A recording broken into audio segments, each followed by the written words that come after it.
नमस्ते दोस्तों। जैसा कि हम सभी लोग जानते हैं कि 9 अगस्त को विश्व मूल निवासी दिवस यानी कि वर्ल्ड इंडिजिनस डे मनाया जा रहा है इस समय विश्व में। तो ये जो वर्ल्ड इंडिजिनस डे है या मूल निवासी दिवस है, ये असल में क्या है और भारत में इसको आदिवासी दिवस के रूप में क्यों मनाया जा रहा है और इसके पीछे का षड्यंत्र क्या है, इस विषय में अगले 5 मिनट के अंदर आज हम लोग बात करने वाले हैं। तो ये जो विश्व आदिवासी दिवस है, ये असल में क्यों शुरू किया गया या विश्व मूल निवासी दिवस, इसके पीछे का जो सच है वो ये है कि अमेरिका के अंदर जो मूल निवासी थे, जो इंडिजिनस पॉपुलेशन थी, वो थी रेड इंडियंस की। तो रेड इंडियंस वहाँ के मूल निवासी जो थे, वनवासी थे, मूर्ति पूजक थे, प्रकृति पूजक थे। वो लोगों को जब ब्रिटेन के लोग वहाँ पर घुसे, यूरोप के लोग वहाँ पर घुसे तो उनने उनकी हत्याएँ की। जो हम काउबॉय नाम का एक शब्द सुनते हैं और हम सोचते हैं कि बहुत ही बहादुर लोग हुआ करते थे, असल में वो काउबॉयज़ क्या होते थे, जो यूरोप के लोग अमेरिका में घुसे थे, वो घोड़ों पर बैठकर, टोपी लगाकर, बंदूकों से वहाँ के मूल निवासियों का, अमेरिका के का शिकार करते थे। जी हाँ, हमें कई बार लगता है कि ये शेर मारते होंगे, जानवर मारते होंगे, लेकिन ये लोग असल में वहाँ के लोगों का शिकार करते थे और रेड इंडियंस को मारा करते थे। तो यूरोप की जो अवधारणा भारत में आते समय भारत के प्रति थी कि यहाँ के लोग अनसिविलाइज़्ड हैं, इनको सिविलाइज़्ड करने हम आए हैं, ये लोग पिछड़े हैं और ये लोग भूत-पिशाच में यकीन करते हैं, वही की वही सेम मानसिकता उनकी दुनिया भर में थी। तो ये जो अब्राहमिक रिलीजन है, ये जहाँ-जहाँ भी गए, वहाँ-वहाँ पर इन्होंने वहाँ के मूल निवासी लोगों को मारा। तो इसी तरह से अमेरिका में 9 अगस्त के दिन जो मूल निवासी वहाँ की पॉपुलेशन थी, उसकी हत्या लोगों ने की थी। तो वो जो हत्या की थी, इस कारण से वो सारे के सारे लोग आज तक उसके विरोध में जो है वो प्रदर्शन किया करते थे। तो 94 में उसके आधार पर मूल निवासी दिवस की घोषणा हुई। तो ये अब्राहमिक रिलीजन्स ने सिर्फ़ अमेरिका में ही नहीं किया। यदि आप देखोगे तो ईरान जो कि पहले पर्शिया हुआ करता था, वहाँ पर पारसियों की हत्या हुई है।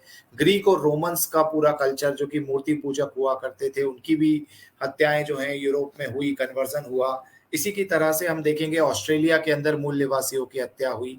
अफ्रीका के अंदर वहाँ के जो लोकल एबोरिजिनल जो कल्चर थे, रिलीजन था, वहाँ पर वो सारा का सारा खत्म किया गया। तो इस तरह से पूरी दुनिया के अंदर यदि हम देखें तो सिर्फ़ भारत और चाइना 2 ऐसे देश हैं जिनके अंदर उनकी जो नेटिव पॉपुलेशन थी, जो ओरिजिनल मूल निवासी पॉपुलेशन थी, वो बची हुई है और जिसकी पूजा वो पहले करते थे, सदियों से करते आ रहे थे, वो आज भी कर रहे हैं। तो एक्चुअली में क्या हुआ कि दुनिया से मूल निवासी पॉपुलेशन जब गायब हुई, दुनिया से जब उनके लोकल कल्चर्स गायब हुए, तो दुनिया भर से एक विरोध उठ रहा था, वो लोग प्रदर्शन करते थे यूएन के सामने कि हमको हमारे राइट्स चाहिए। तो उनको यूनाइटेड नेशंस वाले लोगों ने क्या करा कि वर्ल्ड इंडिजिनस डे के नाम से एक आज का मतलब 9 अगस्त का दिन दे दिया कि इस दिन आप लोग जो है वो अपने प्रदर्शन कर लोगे, ये सारा का सारा काम कर लोगे। तो वो लोग मूल निवासी दिवस मनाने लगे और वो ये बोलने लगे कि इन लोगों ने हमें कन्वर्ट कर दिया, हमारा कल्चर खत्म कर दिया, हमारे रिसोर्सेज पर कब्जा कर लिया, हमारी सारी हिस्ट्री मिटा दी, तो कम से कम हमारे को कुछ अधिकार मिले उन देशों के अंदर हमें रहने का अधिकार रहे, हमारे कल्चर को प्रिज़र्व करने का अधिकार रहे और हमारी हत्याएँ ना हों, इससे हमें वर्ल्ड जो है वो प्रिज़र्व करे। तो इस रूप में मूल निवासी दिवस या जो कि आप कहते हैं वर्ल्ड इंडिजिनस डे की शुरुआत हुई। लेकिन भारत के अंदर क्या षड्यंत्र है वो मैं आपको बताना चाहूँगा कि भारत के अंदर सभी लोग अभी भी मूल निवासी ही हैं। आदिवासी शब्द का प्रयोग अंग्रेज़ों ने यहाँ पर आपस में हम लोगों को लड़ाने के लिए किया। सारे ऋषि-मुनि भगवान शिव से लेकर यदि हम कल्चर देखेंगे तो सप्तऋषि देखें या भगवान श्री राम के समय जितने भी ऋषि थे, वाल्मीकि हों, चाहे हमारे दूसरे ऋषि हों, विश्वामित्र या वशिष्ठ, वो सारे के सारे वनों में ही रहा करते थे। और कई सारे लोग हम महाभारत के समय देखेंगे या उसके बाद भी अशोक के समय में देखेंगे, तो वो वनों में रहना पसंद करते थे, वनों के अंदर रहा करते थे। तो वो वनवासी हैं, लेकिन वो पिछड़े नहीं हैं। वनवासियों का अपना कल्चर है, उनके अपने राजघराने हैं, उनके अपने रहन-सहन का तरीका है, उनका अपना नेटिव गॉड्स हैं, तो उस तरीके से वो सारा का सारा कल्चर भारतीय सनातन संस्कृति का ही हिस्सा हुआ करता था। तो कुछ अंग्रेज़ों ने उसको कहना शुरू किया कि ये लोग मूल निवासी थे, ये लोग यहाँ के लोकल इन्हेबिटेंट्स थे और बाहर से आर्य आए और आर्यों ने आकर इनको मारा, खदेड़ा और इनकी ज़मीनें हड़प ली, रिसोर्सेज़ हड़प लिए, जबकि असल में ये बिल्कुल झूठ था। क्योंकि सबसे पहले मुगलों ने आकर जो हमला किया था, इस्लामिक इन्वेडर्स ने किया था, उनने उनकी रिसोर्सेज़, ज़मीनें और किले हड़पे थे और उसके बाद अंग्रेज़ों ने, जैसा कि हम आज भी जानते हैं कि कमलापति रानी भोपाल की हुआ करती थी या फिर गोंड रानी हुआ करती थी, दुर्गावती, इसी तरीके से पूरे में जो आप देखोगे कि ट्राइबलों के किंगडम थे मध्य प्रदेश में, छत्तीसगढ़ में, झारखंड में, ओडिशा में और पूरे इंडिया के अंदर आपको कई सारे ट्राइबल्स के किंगडम दिखाई देंगे, जो आप शेड्यूल्ड ट्राइब की कम्युनिटी देखते हो उन लोगों के। तो यहाँ पर ऐसा कुछ नहीं था कि भेदभाव था, ये था, वो था। यहाँ अंग्रेज़ों ने हमारे रिसोर्सेज़ लूटे, मुगलों ने लूटे और उन्होंने हमें गुलाम बनाया और उसके बाद हम पर ही ब्लेम डाल दिया कि हम लोगों में से जो जनरल कैटेगरी है, वो आर्य है, वो बाहर से आए और उन लोगों ने इनको लूटा, इनके रिसोर्सेज़ पर कब्ज़ा किया और अंग्रेज़ों ने ही ये बोलना शुरू किया कि जो ट्राइबल्स हैं, वो असल में आदिवासी हैं, वो मूल निवासी हैं। तो असल में पहली बात तो ये है कि आदिवासी शब्द ही गलत है, क्योंकि आदिवासी का अर्थ हुआ जो आदिकाल से यहाँ पर वास कर रहे हैं। तो आदिकाल से हम सभी वास कर रहे हैं, कोई ऐसा व्यक्ति नहीं है कि जो मतलब अचानक से किसी नए प्लैनेट से आकर रहने लगा हो, आदिकाल से दूसरे लोग रहते हों और यहाँ वो जुपिटर से उतर कर यहाँ रहने लगा हो। तो आदिकाल से हम सभी लोगों के पूर्वज यहाँ पर थे, तो आदिवासी असल में हम सभी हैं, चाहे इंडिया के जनरल हों, एससी हों, एसटी हों, ओबीसी हों, वो सभी लोग आदिवासी हैं। अब आती है बात वनवासी की, तो जी हाँ, वन में रहने वाले लोगों को हम वनवासी कह सकते हैं। अब क्या वो हमसे अलग हैं? इसके बारे में यदि हम लोग विश्लेषण करेंगे, तो हमें पता चलेगा कि हम लोग मूर्ति पूजा करते हैं, वो लोग भी मूर्ति पूजा करते हैं। हम लोग धरती, अग्नि, जल, वायु, आकाश को देवता मानते हैं, वो लोग भी मानते हैं। हम लोगों के यहाँ पेड़ की पूजा होती है, शहरों में भी, कस्बों में भी, वहाँ पर भी पेड़ की पूजा होती है। नदी को देवी-देवता माना जाता है, वहाँ भी माना जाता है। तो इस तरीके से बहुत सारा कल्चर हमारा और अभी वनवासी भाइयों का सेम है। इसके अलावा आप देखेंगे उनके भी पंडित होते हैं, उनके यहाँ भी क्षत्रिय होते हैं, उनके यहाँ पर भी काफ़ी सारे कलाकार होते हैं, उनके यहाँ पर भी बिज़नेस कम्युनिटीज़ होती हैं।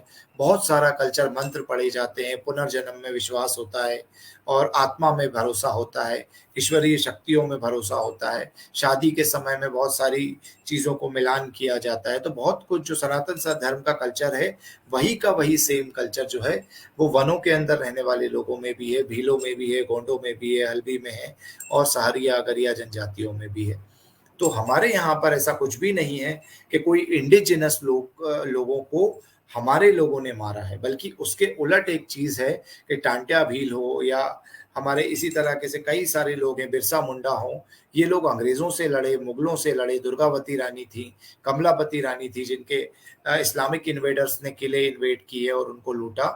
तो बाहर से जो लोग आए थे, उनका हमला हम सभी लोगों ने मिलकर विफल किया, भारत को गुलाम होने से बचाया और आज जो आज़ादी का अमृत महोत्सव हम मना रहे हैं, 75 वर्षों की आज़ादी के हमारे हो चुके हैं, तो वो इसीलिए मना रहे हैं क्योंकि हम सब ने मिलकर 800 साल, 1000 साल के लगभग ये सारा का सारा युद्ध लड़ा, जो 712 के अंदर मोहम्मद बिन कासिम आया था, 1500 के अंदर मुगल्स आए और उसके बाद जो अंग्रेज़ों का शासन 1757 के बाद बैटल ऑफ प्लासी का रहा या उसके पहले ईस्ट इंडिया कंपनी का, उन सभी से हम सभी ने मिलकर लड़ाई लड़ी। अब जाते-जाते अंग्रेज़ क्या मूर्खता कर गए कि एजुकेशन सिस्टम जो मैकॉले का था, उसमें हिस्ट्री गलत पढ़ाकर चले गए। तो उसमें एक आर्यन इन्वेज़न नाम की थ्योरी डाल गए कि कोई आर्य थे, जो विदेशों से आए और उन्होंने हमारे ऊपर हमला किया और हमें गुलाम बनाया। तो ये थ्योरी आज पूरी तरह से फेल हो चुकी है, पूरी तरह से नकारी जा चुकी है। ना इसके हिस्टोरिकल कोई एविडेंसेस हैं इंडिया के अंदर, ना ही आर्कियोलॉजिकल कोई एविडेंसेस मिलते हैं, ना ही किसी दूसरे देश के अंदर आर्यों का कोई एविडेंस मिलता है। संस्कृत भाषा का ओरिजिनेशन भी इंडिया के अंदर ही मिलता है, वेदों का भी ओरिजिनेशन इंडिया के अंदर मिलता है, महाभारत रामायण के पात्र से लेकर स्थानों तक सब इंडिया के अंदर मिलता है। तो इस तरह का कोई भी आर्यन इन्वेजन इंडिया के ऊपर नहीं हुआ जिसने मूल निवासियों को मारा है, बल्कि मूल निवासी यहाँ के जो हैं वो सनातनी हिंदू लोग हैं, जिनके ऊपर बाहर से अटैक्स हुए और उन लोगों को उन्होंने मार पीट कर आज़ाद करा लिया अपने देश को। तो इस तरह से हमारा देश जो है वो मिल-जुल कर हम सभी लोगों ने आज़ाद कराया है। चाहे आज की भाषा में हम उन्हें जनरल एससी, एसटी, ओबीसी कह लें या प्राचीन काल की भाषा में हम सभी जो यूनाइटेड भारतीय थे, उस रूप में हम उसे देखें। तो आज यदि कोई आपको लड़ाना चाहता है विश्व आदिवासी दिवस के नाम पर कि आप आदिवासी के रूप में आंदोलन करो और बोलो कि ये सारे लोग विदेशी हैं, इनको भागना चाहिए, या कोई जनरल कैटेगरी के लोगों को भड़काता है कि ये जो जनजातीय समाज है, ये आपसे अलग है और ये लोग असुरों के वंशज हैं या ये लोग आपसे अलग किसी दूसरे किंगडम से आए हैं, तो इन बातों में आप बिल्कुल भी भरोसा ना करें। आर्यन इन्वेजन थ्योरी जो है उसके बारे में आप नेट पर सर्च करेंगे, पूरी तरह से वो फेल हो चुकी है। डीएनए वगैरह की जो ये लोग बात करते हैं वो भी राखी गढ़ी के रिसर्च में फेल हो चुका है। उत्तर से लेकर दक्षिण तक का डीएनए सेम मैच उसके अंदर हो चुका है। आर्य नाम का कोई शब्द कहीं पर नहीं है। मैक्स मूलर ने जो सबसे पहले इस शब्द को प्रचलन में लाया था उसने भी आर्यन इंडो लैंग्वेजेस के तौर पे लाया था, भाषाई तौर पर लाया था, क्योंकि यूरोप में उसे कुछ संस्कृत के शब्द मिले थे। और यदि यूरोप की और इंडिया की कल्चर संस्कृति में कुछ समानता है तो इसका अर्थ ये नहीं होता कि यूरोप से कोई भारत आया था। इसका अर्थ उल्टा भी होता है कि भारत के लोग यूरोप गए होंगे, और इसके प्रमाण हमें पूरी तरह से दुनिया में मिलते हैं कि भारत का जीडीपी दुनिया में 18वीं शताब्दी तक सबसे ज़्यादा था। भारत का जीडीपी ही नहीं, एक्सपोर्ट भी सबसे ज़्यादा था। तो ये सारे प्रमाण जब मिलते हैं तो हमें पता चलता है कि भारत के लोग वहाँ जाते होंगे।